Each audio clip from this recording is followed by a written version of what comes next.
The 1980s are the decade when blockbusters truly took over Hollywood, with sequels to hits like Star Wars, comedy stars like Eddie Murphy, and the cinematic debut of the Caped Crusader. The 1980s shaped pop culture for decades to come.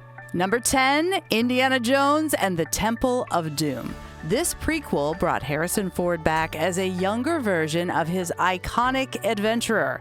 It may be the lowest grossing entry in the 1980s trilogy, but it's the only one to have someone's still beating heart ripped from their chest. Get used to the name Steven Spielberg because the Oscar-winning director was behind several of the decade's biggest hits. Number 9, Indiana Jones and the Last Crusade. Take Indiana Jones, add a little James Bond, and you have another one of the biggest hits of the 1980s. Brought to you by, yep, you guessed it, Steven Spielberg. Number 8, Star Wars: The Empire Strikes Back. While it's the lowest grossing of the original Star Wars trilogy, Empire has some of the series' most iconic moments, from Han responding, "I know," to Leia's declaration of love, to Luke discovering that the evil Darth Vader is indeed his father. Number 7, Back to the Future. On paper, the premise sounds bizarre. A teenager goes back in time in a DeLorean and has to stop his own mother from falling in love with him. But when paired with the natural charm of Michael J. Fox and Robert Zemeckis' madcap directing style, it just works. Number 6, Raiders of the Lost Ark. And coming in 6th, the film that introduced Harrison Ford as a boulder-dodging, whip-cracking, hunky archaeology professor. Audiences clearly loved all 3 of these movies, but the original is the only one to crack $200 million at the box office. Number 5, Ghostbusters.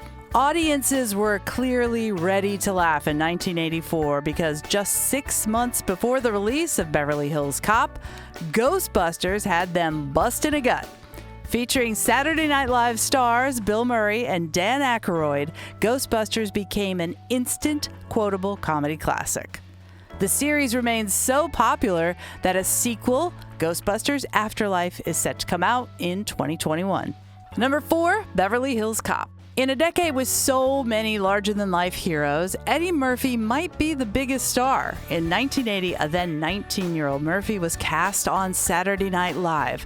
Within the next 10 years, he went on to star in the 48 Hour series, Trading Places, Coming to America, and he released 2 hit stand-up films. But he topped the box office with Beverly Hills Cop, playing Axel Foley, a Detroit police officer, hilariously out of place as he uncovers a criminal conspiracy in the 90210.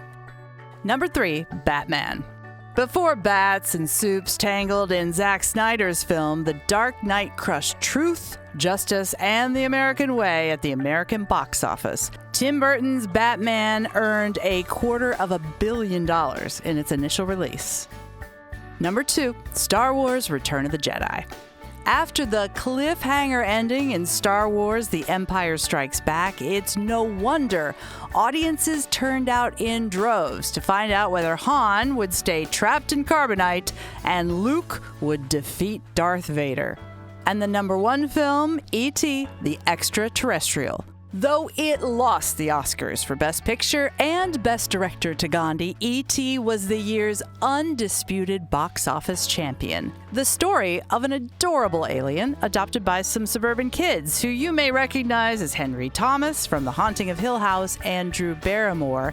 E.T. was the single highest grossing film of the 80s, making over $100 million more than any other film of the decade. And don't worry about Steven Spielberg. Though he didn't win any Best Director Oscars in the 80s, he took home 2 in the 90s.